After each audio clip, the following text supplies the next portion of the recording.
দিচ্ছে। সব হলো আমার কপালের দোষ, না হলে এই পোড়া কপাল নিয়ে জন্ম নিয়েছিলাম কেন? এ কি রে, আমার কি হলো?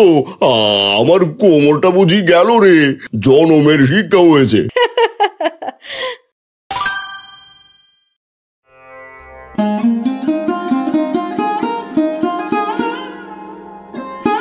কি রে, তোর কি হয়েছে? তুই আবার কান্না জুড়ে দিয়েছিস কেন? কোথায় গিয়েছিলি শুনি?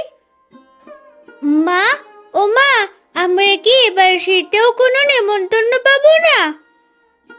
হঠাৎ করে তুই আবার শীতের নেমন্তন্ন নিয়ে পড়লি কেন, বুঝলাম না। ওই কানাই বাবু গ্রামের সবাইকে নেমন্তন্ন করে খাওয়াচ্ছে, শুধুমাত্র আমাদেরকে ছাড়া। কানাই বাবুর বাড়িতে অনুষ্ঠান, তারা যদি নেমন্তন্ন না করে তাহলে আমাদের কি করার আছে? আমাদেরকে কেন নেমন্তন্ন করলো না? আমি যখন এটা বললাম কানাই বাবু তখন আমাকে ছোট লোক বলে ডেকেছে। তুই কেন আবার কানাই বাবুকে বলতে গেলি শুনি? হাভাতে মেয়ে কোথাকার, আজকে তোর একদিন কি আমার একদিন।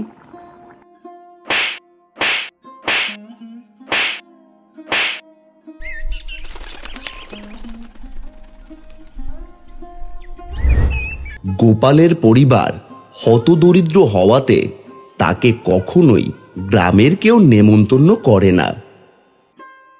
কি দরকার ছিল শুনি মেয়েটাকে এমন ভাবে মারধর করার? কি করব বলো তো, আমরা গরিব হতে পারি, আমাদের কি মান সম্মান নেই? অতটুকু মেয়ে মান সম্মানের কি বোঝে শুনি? না বুঝলে বোঝাতে হবে, আমাদেরকে কত ছোট করে দিয়ে এলো। এটাকে বুঝে বললেই তো হতো, শুধু শুধু মারলে মেয়েটাকে। সব হলো আমার কপালের দোষ, না হলে এই পোড়া কপাল নিয়ে জন্ম নিয়েছিলাম কেন? কপালের দোষ নয় গো গিন্নি, দোষ হলো আমার। আমি কেন দরিদ্র হয়ে জন্ম নিলাম? ভাবছি মেয়েটাকে নিয়ে একবার বাবার বাড়িতে ঘুরে আসবো, তাহলে মেয়েটার একটু ভালো লাগবে। ঠিক আছে, তাহলে তুমি জোগাড় যন্ত্র করো, আমি দেখছি কি করা যায়।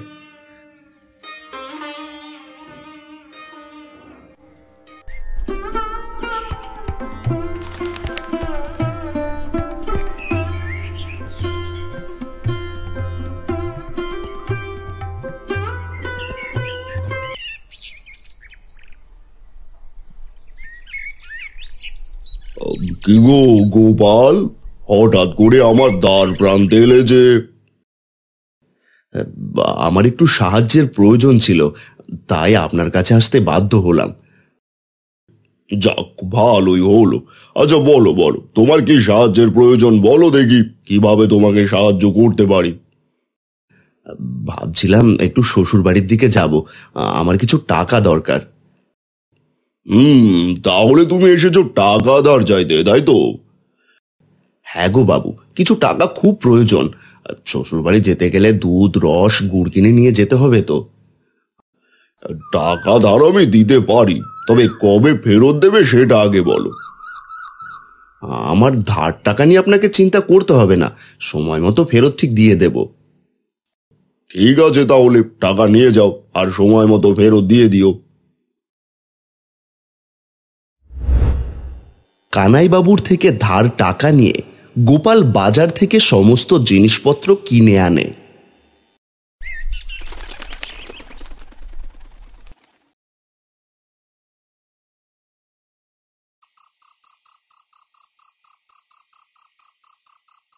এই বাবু, এই যে কাজটা করছি এটা কি ঠিক হচ্ছে? ঠিক হচ্ছে না মানে? আমার উপরে জেদ দেখিয়ে আমার থেকে টাকা নিয়ে শ্বশুর বাড়িতে নেমন্তন্ন খেতে যাবে? হ্যাঁ, তার মানে ওই মেয়েটাকে যে আপনি অপমান করেছিলেন সে আপনার উপরে জেদ দেখিয়ে নেমন্তন্ন খেতে চাইছে? একদমই তাই। এখন তুই বল, এটাকে ছেড়ে দেওয়া যায় নাকি? একদম নয়। আপনি দাঁড়ান, আমি সব কিছু নষ্ট করে দিচ্ছি।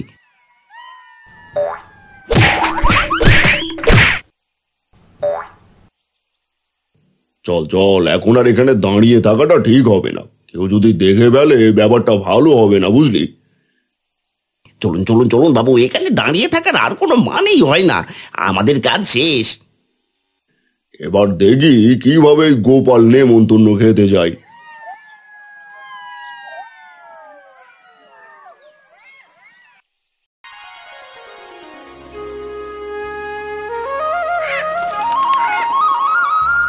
হায় হায় রে, হে আমার কি সর্বনাশ হলো গো! হে, এবার আমি কি করব? গত রাতেই তো সবকিছু ঠিকঠাক করে রেখেছিলাম, এমন হলো কিভাবে? তাহলে কি আমরা নেমন্তন্ন খেতে যেতে পারবো না বাবা? ও বাবা, তাহলে এখন আমরা কি করব? এখন কি করব কিছুই তো বুঝতে পারছি না। ভেবেছিলাম বাবার বাড়ি যাব, তাও হয়ে উঠলো না। চিন্তা করো না গিন্নি, আমি তো আছি। একবার যখন ব্যবস্থা করতে পেরেছিলাম, আবারও করব। কত টাকা লোকসান হয়ে গেল। এখন কান্নাকাটি করে কি আর হবে বলো? যে আমাদের এমন সর্বনাশ করেছে, ওপরওয়ালা তাকে অবশ্যই শাস্তি দেবে।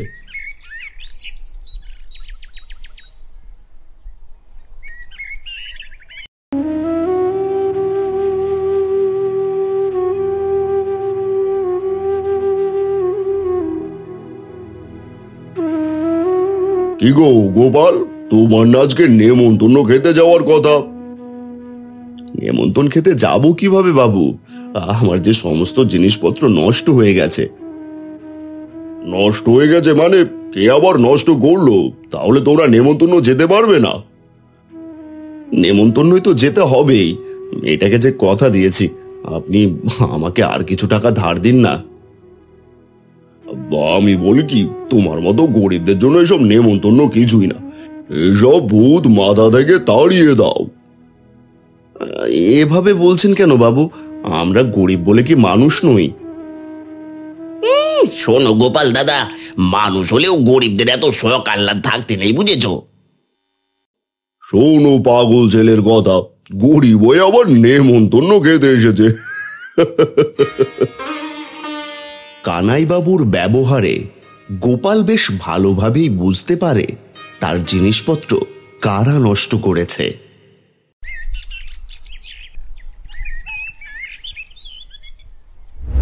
তাহলে আমরা কবে মামা বাড়িতে যাচ্ছি? আমরা কি যাচ্ছি না এবার? যাব মা, যাব, অবশ্যই যাব। তবে তোকে যে কিছু কাজ করতে হবে। কাজ করতে হবে? সমস্যা নেই, নেমন্তন্ন খাওয়ার জন্য আমি সমস্ত কাজ করতে রাজি আছি। শোন, কানাইবাবুকে শুনিয়ে শুনিয়ে বলবি আমরা রসের হাঁড়ি পেতেছি, ওই রস বিক্রি করে নেমন্তন্ন খেতে যাব। হচ্ছেটা কি বলো তো? হঠাৎ করে কানাই বাবুকে নিয়ে পড়লে কেন তুমি? আমাদের জিনিসপত্র নষ্ট করার পেছনে ওই কানাইবাবুরই হাত আছে, যতটুকু বুঝতে পারলাম আমি। ওই কানাই বাবু আসলেই একটা আস্ত বদমাশ মানুষ। তাই তো এবার কানাইবাবুকে শায়েস্তা করার পথ খুঁজছি। পূজামা, তোকে যা বললাম তুই করতে পারবি তো? করতে পারবো না মানে? অবশ্যই করতে পারবো, তুমি শুধু দেখো কি করি।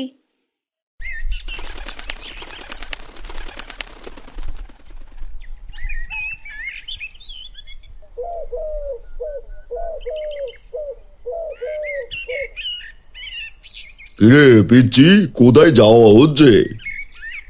এই তো খেজুরের গাছ দেখতে যাচ্ছি, আমরা খেজুরের রস পাতবো। খেজুরের রস দিয়ে কি করবি তোরা আবার? ওই খেজুরের রস বিক্রি করে আমরা অনেক কিছু কিনবো, তারপর নেমন্তন্ন খেতে যাব।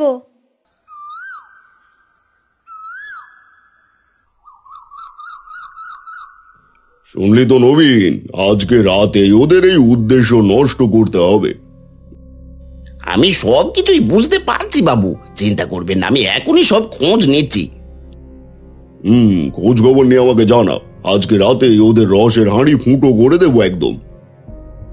এবার যদি এই উদ্দেশ্যে অসফল হয়, তাহলে গোপাল দাদার নেমন্তন্ন কপাল থেকে একদমই চলে যাবে। ভালোই হবে, গরিবের আবার নেমন্তন্নের শখ। দেখে আর বাঁচি না।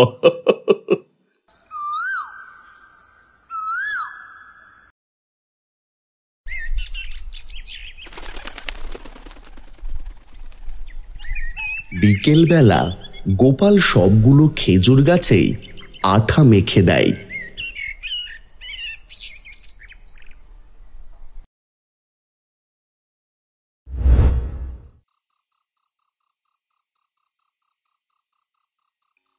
দেখলি তো নবীন, সারি সারি খেজুর গাছ, আর প্রত্যেকটা খেজুর গাছে রস পাতা আছে। আমি খোঁজ নিয়ে দেখেছি এই সমস্ত হাঁড়িগুলো গোপাল দাদার। তাহলে আর দেরি করিস না, চল চল ফটাফট গাছে উঠে পড় দেখি।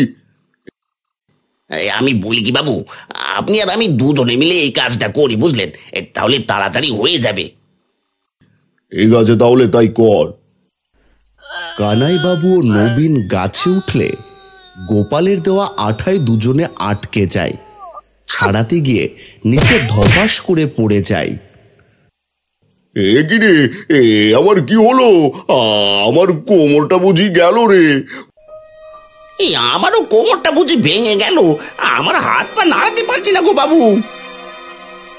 ওরে নবীন, আমাকে সে ধর, আমি যে মরে যাচ্ছি, এ ব্যথা যা সহ্য হচ্ছে না। ওরে বাবারি বাবারি, আমাকে কে ধরে? আমি আবার ওনাকে ধরতে যাব? মা গো মা!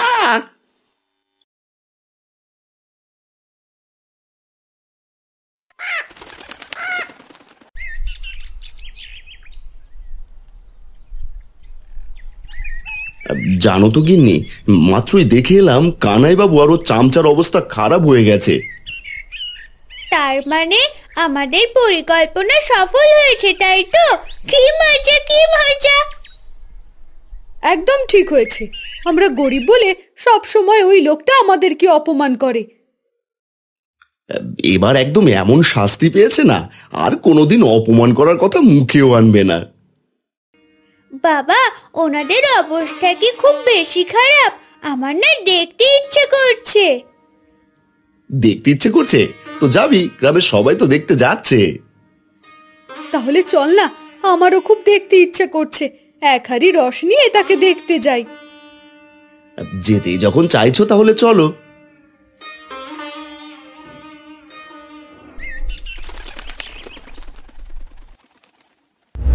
কি গো কানাই বাবু, আপনার কি অবস্থা?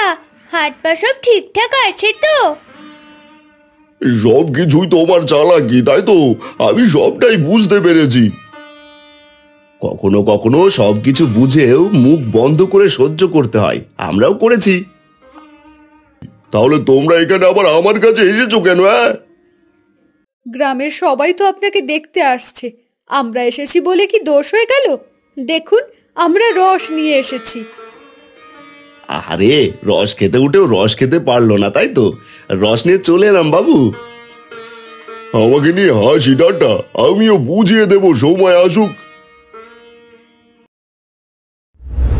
নিজের অপমানের প্রতিশোধ নিতে কানাইবাবু পূজাকে অপহরণ করার চেষ্টা করে। পূজা, এই পূজা, তোর বাবা আমাকে পাঠিয়েছে, চল চল আমার সাথে। আপনাকে পাঠিয়েছে মানে? আপনাকে কিসের জন্য পাঠিয়েছে?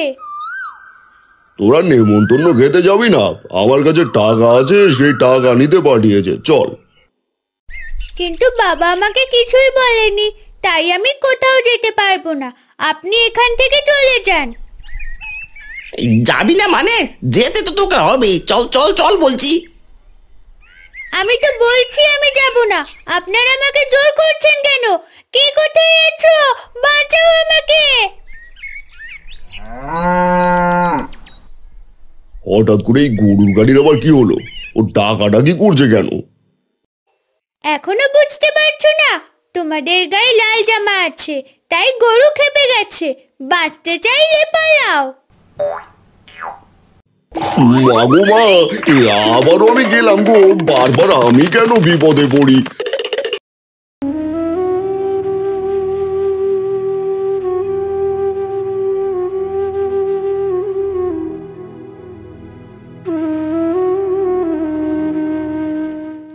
কানাইবাবু, আপনার এখন কি অবস্থা? শিক্ষা হয়েছে তো? শিক্ষা হয়েছে মানে? আর কোনোদিন কারো পেছনে লাগতে যাব না, জনমের শিক্ষা হয়েছে। তাহলে এবার বুঝলেন তো, নেমন্তন্ন খাওয়ার অধিকার সবার আছে, কেউ অধিকার ছিনিয়ে নিতে পারে না। এই ক্ষমা করো গোপাল, ক্ষমা করো, আমার ভুল হয়েছে, আমি আমার ভুল বুঝতে পেরেছি। আর কোনোদিন কারোর সাথে ঝামেলা করব না।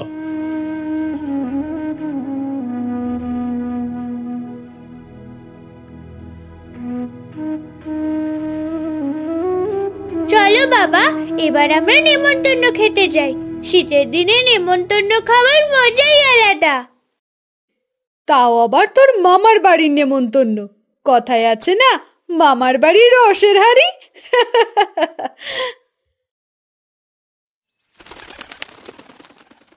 এই গল্পটি যদি আপনার ভালো লেগে থাকে তাহলে আমাদের চ্যানেলটি সাবস্ক্রাইব করতে ভুলবেন না যেন।